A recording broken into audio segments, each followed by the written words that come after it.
Look, sir, are you going to do this the easy way, or are we going to take you in? You cannot take me in. Yes, I'm I in can. my private. Yes, I can. Do you have documentation? I do have my Can documentation. you present it to me, Why are please? you asking me for my paperwork? Because of your accent. I still, you have an accent too. Where were you born, sir? Where were you born at? Put your hands behind your back.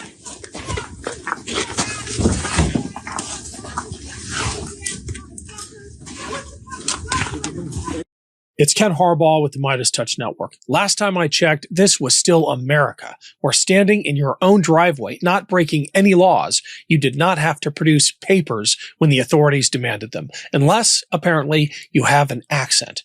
We warned people about this, about descending into the kind of totalitarian state like the Soviet Union or Nazi Germany, where carrying papers was a requirement. Now, if you look like or sound like an immigrant, that's the America you live in.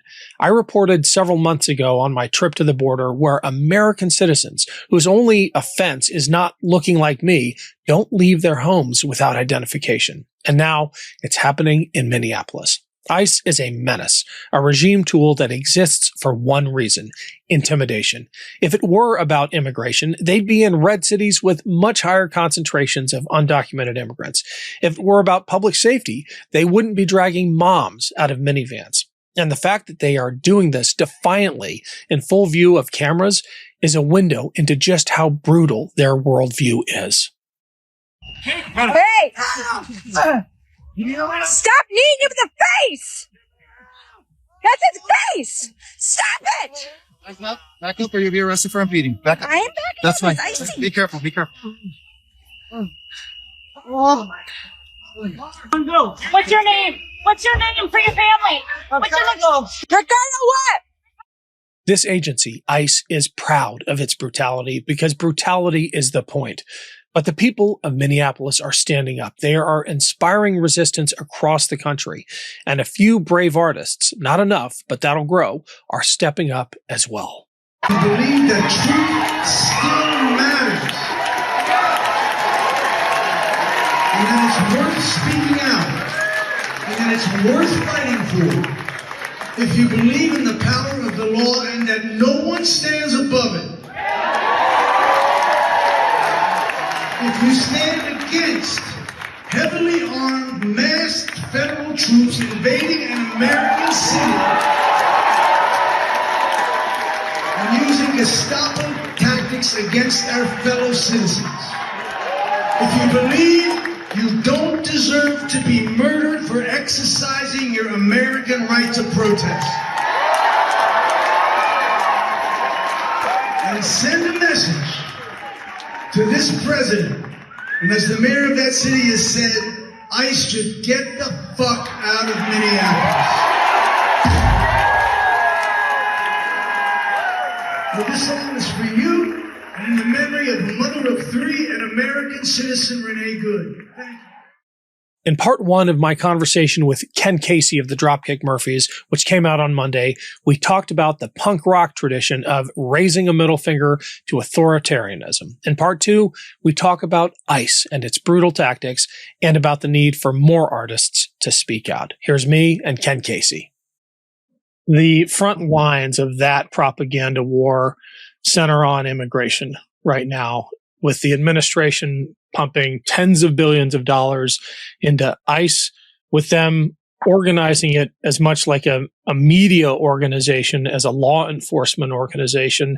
The head of Customs and Border Patrol is a media prima donna. He's not exactly a professional law enforcement guy. He's bad at that, but he knows where to be so that the camera catches him every time. I'm talking about Greg Vivino, of course. Hey, jump that photo! Jump that photo!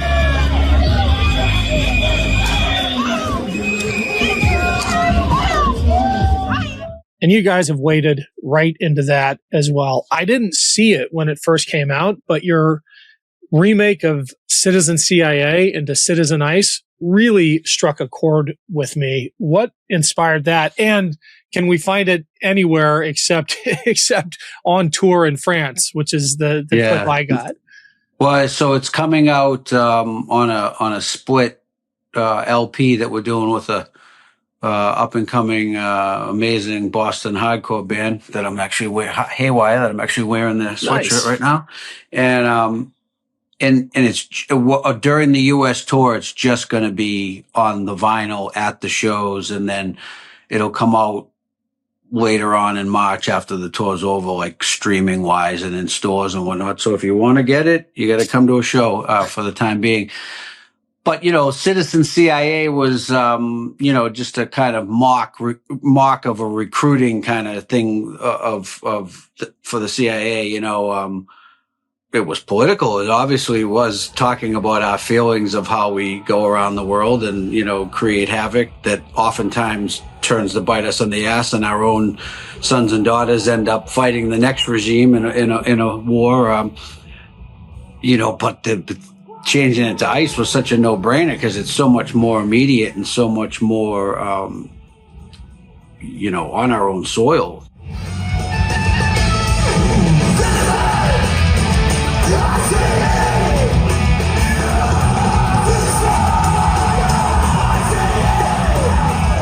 And we just thought of it one night. I was just doing it at sound check and started changing the words, and then sang it that way that night. And then I was like, oh, this is a good idea.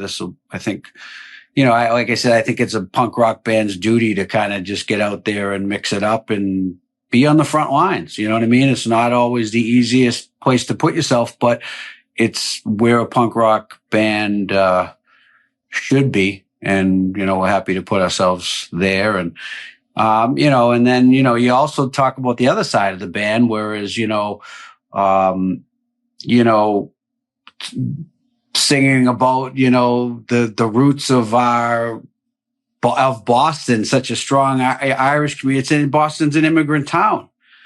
And not that the whole country isn't, you know what I mean? But like the roots here are like, it's a lot about what we sing about. And it's like, man, like how I just never had, I had even less respect for anybody who had that mentality of, hey, my parents or grandparents came here, built a great life in America, but close the door behind us. The next person's not welcome.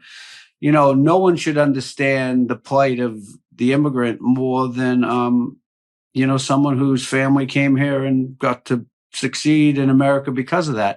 And listen, if you want to have that an argument when this all started, they're going after the criminals and the gang. You see it on TV. It's 90% of the time they're bullying women. You know what I mean? And asking people for their credentials. It's like, this is not about getting criminals out of the country. This is about complete authoritarian takeover. And, they're grabbing people who are hardworking, the backbone of the country, and they're also grabbing citizens. If you dare to speak up and speak out. And by the way, I overheard someone yesterday beside me at a table at a restaurant saying, you don't fuck around with the police. When they say something, you listen.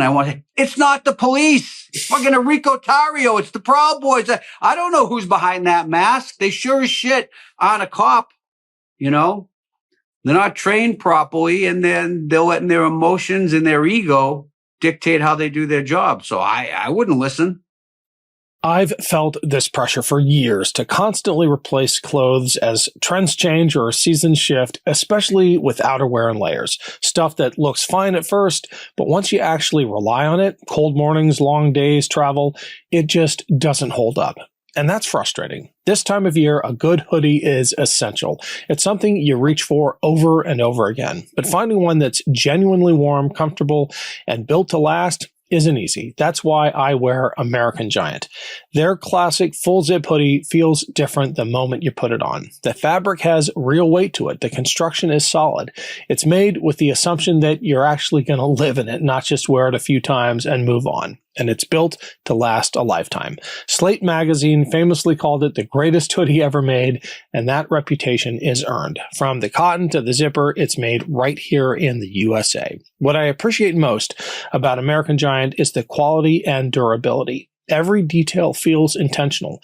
The heavyweight fleece, the side panels that give you mobility, the reinforced elbows, the double-lined hood. It has a clean fit that works whether you're traveling, working, or just trying to stay warm. And the more you wear it, the better it gets. Softer, more comfortable, more yours.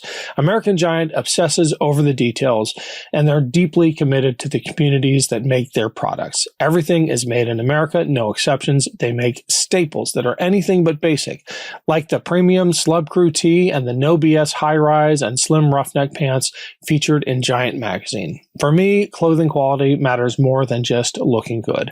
I want pieces I can count on year after year. American Giant delivers that, and you feel the difference every time you put it on. This season, snag the hoodie that will bring you comfort for life, the American Giant Classic Full Zip, and save 20% off your first order at AmericanGiant.com when you use code KEN at checkout. That's 20% off your first order at AmericanGiant.com, code KEN. It's Ken Harbaugh with a quick break to tell you about something new. Battle Buddies is my latest weekly show where I try to find common ground with a conservative who I consider a true friend, David Bellavia, the only surviving Medal of Honor recipient from the war in Iraq. A Navy vet, an Army vet from opposite ends of the political spectrum, engaging in a civil conversation like we used to have. From the ICE immigration crackdowns to Trump's takeover of Venezuela, David and I take on the toughest issues of the day with genuine respect for each other, in spite of our very different perspectives. They're not always easy conversations, but they're always important, and that's something we need more of. Respectful dialogue between people who disagree, but who have figured out how to stay friends. Check out Battle Buddies today. 2 vets, 2 views, 1 nation. Find us on the Valor Media Network. The link's below. Thanks.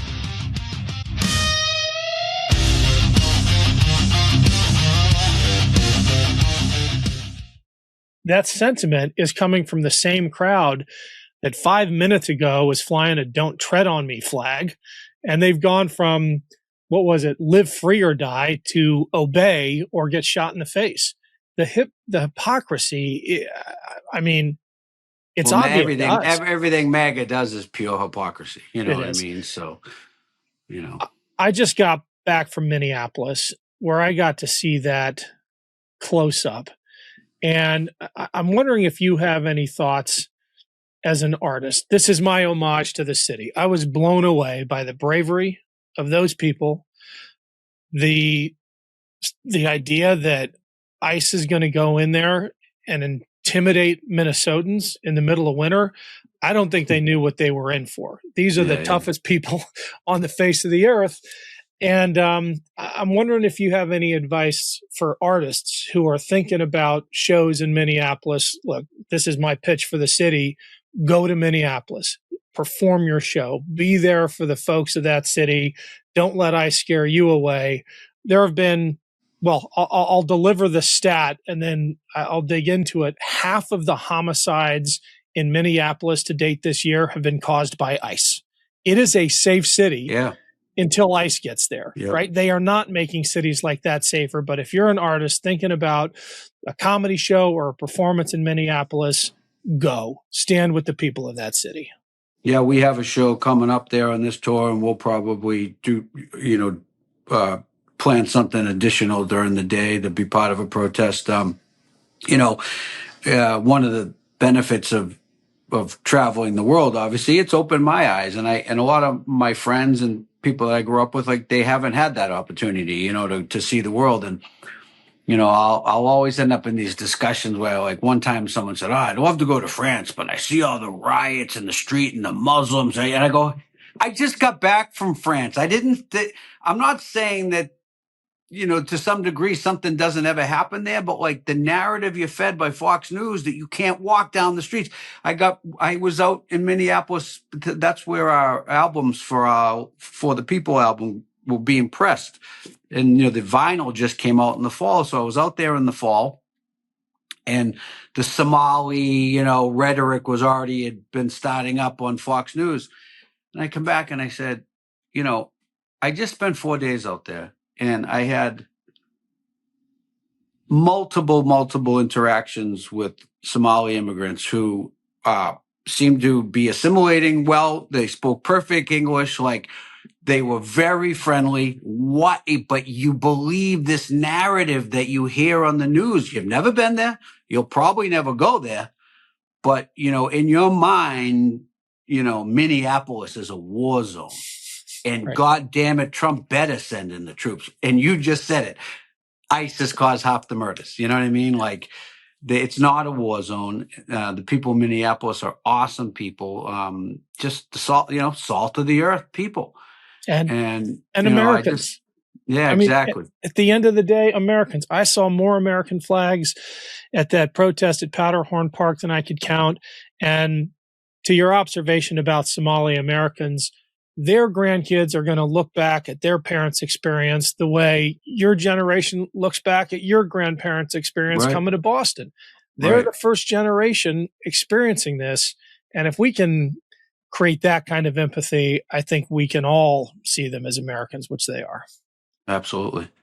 Ken, thank you so much. We'll put links to everything in the notes below, and I'm going to try to get out there for that Minneapolis concert. I think that's going to be something. That we shall take to the streets in the afternoon together. I appreciate all you do, staying on the literal front lines of all this stuff, home and abroad, and thanks for having a chat with me today. You got it. Thanks, Ken. See you, buddy. See ya. Love this video? Support independent media and unlock exclusive content, ad-free videos, and custom emojis by becoming a paid member of our YouTube channel today. You can also gift memberships to others. Let's keep growing together.